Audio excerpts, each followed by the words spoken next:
At ito na nga ang continuation. Basta yun na yun mga kabakits. Basta ito yung karugtong ng mga araw namin sa probinsya sa Cagayan Valley. Kung hindi nga ako nagkakamali mga kabakits, ito yung pang-apat or pang-limang araw namin nito sa Cagayan Valley. At syempre, for the gala pa rin ng mga person, yun nga lang medyo na iba-iba. Pupunta nga kasi kami sa Piat, sa malaking simbahan sa Piat. Nakalimutan ko lang kung ano yung pinakatawag doon. Basta doon sa malaking simbahan. Yun.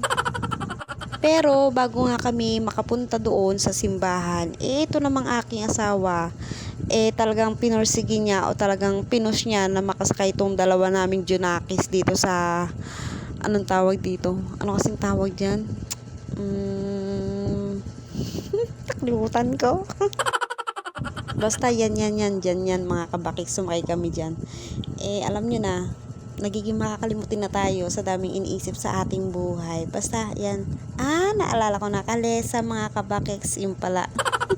Alam nyo ba, sa totoo lang mga kabakiks, habang nakasakay ako dyan, yan si Kuya Bakokong, masayang-masaya siya dyan na nakasakay siya. Masaya siya, kaya lang medyo natatakot siya sa kabayo. Alam nyo na, syempre, hindi naman sanay yan sa ganyan-ganyan. Ako naman, okay naman ako, kaya lang, medyo naaawa ako sa kabayo. Alam niyo yung napipil ko, parang hirap na hirap siyang mag-push, maghatak-hatak ng mga kalesa, ganyan. Basta naawa ko sa mga kabayong ganyan. Kung pwede nga lang, ayoko sana pero gusto ko lang din ma-experience ng mga aking junakis. Kahit si Kuya Bakokong lang muna makatanda. Kasi si Baby Bakik, hindi pa naman yung matatandaan niya, Kaya diba? iyan mga kabakik, sinayaan ko na lang muna na mag-enjoy dyan si Kuya Bakokong. Ini-enjoy niya din yung mga nakikita niya, mga iba niya nakikita na wala dito sa atin sa Bataan, ganon. Pero hindi yan yung magdadala sa amin mga kabakik sa Piat ha.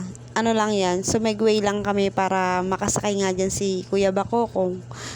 Para makasakay kami dyan dahil matagal na naman kami makakauwi for sure ng probinsya pagbalik dito sa Bataan. Bibihira nga kasi kami makauwi ng probinsya mga kabakiks dahil alam mo na medyo may kamahalan din yung pamasahe. Kailangan pinag-iipunan muna namin bago kami uuwi. Ganun. Kailangan may budget. Medyo nakakahiya kasi kila mama, lalo ngayon, umuwi kami, wala man lang kaming kadala-dala kahit ano, pamasahe lang namin. Alam niyo yun, yung pakiramdam na dapat pag umuwi kami yung nagpo-provide, kami yung kahit papano may mabibigay sa kanila. Pero dahil nga sa medyo mahirap ang buhay natin ngayon at pawala-wala din at hindi permanente yung trabaho ni Mr.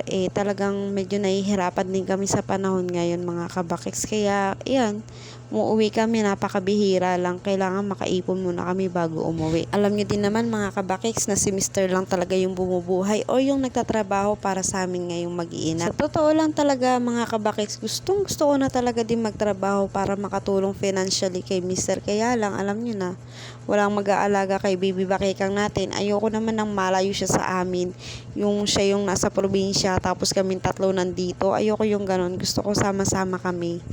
Kahit na medyo nahihirapan kami, ganun. Gusto naman nila mama na mag-alaga or alagaan si Jalia, yung Baby Bakikang ko, kaya lang, ayoko talaga siyang malayo sa akin. Siguro hintayin ko na lang siyang lumaki-laki ng konti na pwede ko na siyang iwanan kahit may magtitingin lang sa kanilang dalawang magkapatid, ganun. Ay naku, basta yun na yun mga kabakiks. Ayan, nakarating na nga kami sa simbahan, sa dami kong daldal. Nakikita nyo ba yan mga kabakiks? Ang dami nagbebenta dyan ng mga kandila, mga souvenirs, mga ganyan. Hindi pa nga lang kami makabili sa ngayon ng mga souvenirs pampasalubong dito sa Bataan dahil alam nyo na nakabudget lang tayo papunta dyan sa probinsya. Alam nyo ba mga kabakiks na dinadayo din tong Piat na to? Ayan, yan yung simbahan na yan. Mamaya papakita ko sa inyo yung simbahan dyan.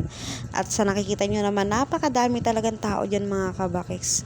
Alam nyo yung dinudumog din siya. Talagang sunod-sunod yung misa, ganun. Pag natapos yung misa, maya-maya meron na din agad. O diba, napakarami niyan mga kabakik. Sobrang dami ng tao. At iyan nga pala yung simbahan na napakalaki dito sa Piat. Hindi ko lang nabidyohan mga kabakiks pero nakapagmisa na rin kami dyan sa loob. Pero syempre, nakakahiya naman mag-video-video ako doon sa loob habang nagmimisa si Father. Ano na lang sasabihin sa akin ni Father. At pagkatapos din namin nga pala mga kabakiks magmisa, umuwi na din kami agad. Kasi yung sasakyan dito, Hindi siya tulad sa atin o dito sa Bataan na tuloy-tuloy yung biyahe. Diyan, bibihira yung biyahe hanggang tanghali lang. At yun nga pala mga kabakis, sumakita nyo, dyan yung holy area. At dito naman sa area na to, yung wishing area. Nag-wish nga pala dyan si Kuya Bakokong natin. Pasensya na nga pala kayo mga kabakis sa video ko dahil talagang putol-putol yung mga video dahil full storage na ang aking cellphone. Hayaan nyo sa susunod. Pag nakabili na ako ng cellphone ko, bibidyohan ko na maayos-ayos at maganda-gandang kuha yung piyat na yan. At hanggang dito na lang ang aking video mga kabakik. Salamat sa inyong panonood.